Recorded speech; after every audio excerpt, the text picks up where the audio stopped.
প্রিয় দর্শক, পাচনতন্ত্রের যে কোনো সমস্যা হলে তার এফেক্ট আমাদের ব্রেন, স্কিন এবং চুলের উপরে পড়ে। খাবার ঠিকমতো হজম না হওয়া, গ্যাস, গলাবুক জ্বালা, কোষ্ঠকাঠিন্য, খিদে না পাওয়া, এই সবগুলি হচ্ছে দুর্বল পাচনতন্ত্রের অন্যতম লক্ষণ। প্রিয় দর্শক, আজকের ভিডিওতে আলোচনা করতাম হজম শক্তি বাড়ানোর জন্য আপনি কি খাবেন, কোন কোন টিপস ফলো করবেন, কোন ধরনের ব্যায়াম করবেন। কিন্তু কিছু সমস্যার জন্য এই ভিডিওটা বেশি বড় করতে পারবো না, যার কারণে এই ভিডিওতে দেখাবো হজম শক্তি বাড়ানোর জন্য কোন ধরনের ব্যায়ামগুলি আপনারা করবেন। আজকের ভিডিওটা যদি ভালো লাগে তাহলে একটি লাইক, কমেন্ট, সাবস্ক্রাইব ও শেয়ার করতে ভুলবেন না। চলুন তাহলে দেখে নেওয়া যাক কোন কোন ব্যায়ামগুলো করতে হবে। হজম শক্তি বাড়ানোর জন্য যে 4 থেকে 5টি ব্যায়াম দেখাবো তার মধ্যে নৌকাসন হচ্ছে একটি। আসুন নৌকাসন কীভাবে করতে হয় একটু দেখে নেওয়া যাক। প্রথমে আমরা শবাসনে শুয়ে পড়ব। তারপর পা দুটিকে উপরে তুলব এবং হাত দুটিকে এইভাবে রাখবো। এটি হচ্ছে নৌকাসন।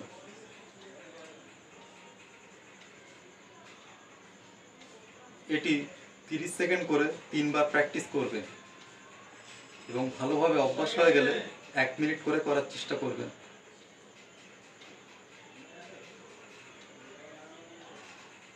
এই ব্যায়ামটি করলে হজম শক্তি বাড়ে, পাশাপাশি 6 প্যাক হয়।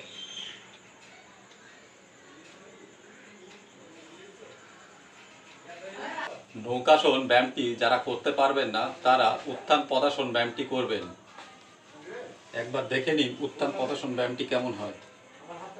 প্রথমে শবাসনে শুয়ে পড়বেন, হাত দুটিকে কোমরের তলায় রাখবেন, তারপর পা দুটিকে উপরে তুলে ধরে রাখবেন। শ্বাস প্রশ্বাস স্বাভাবিক রাখবেন।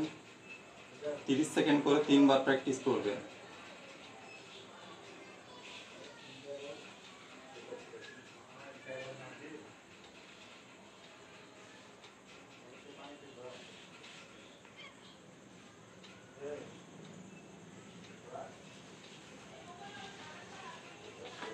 উত্থান পদাসন ব্যায়ামটি করলে হজম শক্তি বাড়ে, পাশাপাশি বেলি ফ্যাটও রিডিউস হয়। নেক্সট যে ব্যায়ামটি করতে হবে সেটি হচ্ছে ময়ূরাসন।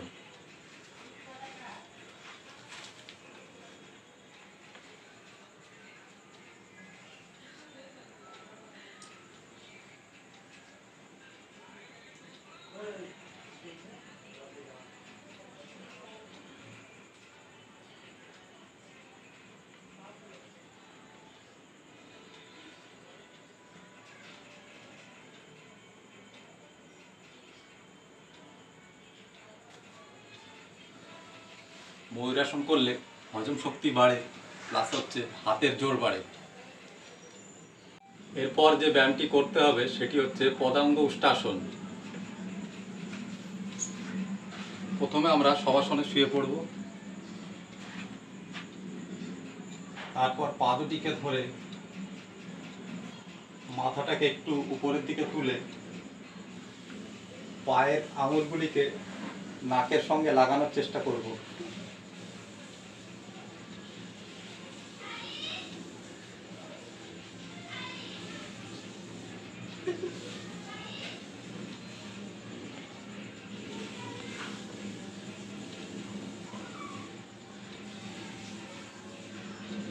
তবে এই ব্যায়ামটি করার সময় মনে রাখবেন হাঁটুতে যদি কারো ব্যথা থাকে তাহলে এই ব্যায়ামটি অ্যাভয়েড করবেন।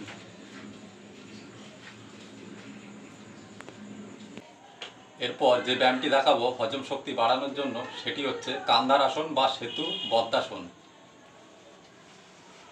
এই ব্যায়ামটি করতে গেলে প্রথমে শবাসনে শুয়ে পড়তে হবে, তারপর পা দুটিকে ভাঁজ করতে হবে এবং হাত দিয়ে পায়ের গোড়ালি ধরতে হবে। তারপর কোমরটাকে উপরে তুলব। এই ব্যায়ামটি করার সময় নিঃশ্বাসটা ত্যাগ করে পেটটাকে ভেতরে ঢোকানোর চেষ্টা করব 3বার।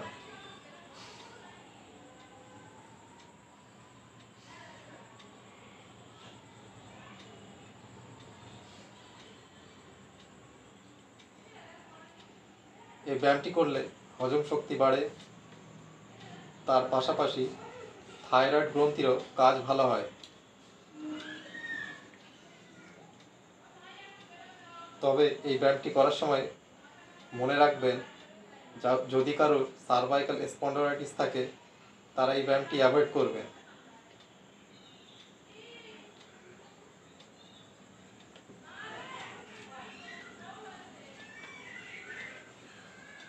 প্রিয় দর্শক, আশা করি আজকের ভিডিওটি আপনাদের ভালো লেগেছে। যদি ভালো লেগে থাকে তাহলে একটি লাইক, কমেন্ট, সাবস্ক্রাইব ও শেয়ার করতে ভুলবেন না। সুস্থ থাকবেন, ভালো থাকবেন, দেখা হবে পরের ভিডিওতে। ধন্যবাদ।